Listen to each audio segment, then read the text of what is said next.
It's the bee's knees. What does that mean? So we have a beehive in our school, and they are the native stingless bees. They help flowers and plants up in the rooftop, and they give us honey. Well, there's no doubt about it, people love bees. I love the fact that as soon as you say the B&B Highway, people's eyes light up and they say bees. We go into schools and we'll say, what does B&B mean to you? And well, let's think about all the pollinators that start with B. We often work with a bee called the Tetragonula carbonaria. And yes, it does sound a bit like a pasta dish. They kind of look like ants with wings and with bee legs. The other one we talk about is the blue-banded bee. The program is indoor-outdoor, and we have 4 components when they're doing their biodiversity hunt and they've found something.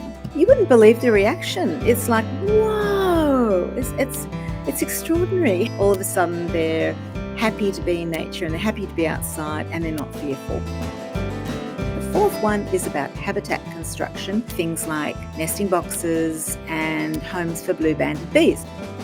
On the rooftop, we have a lot of plants and trees. Tomato, garlic, maybe some onion, basil, herbs. And we have cooking classes this year because of the bees.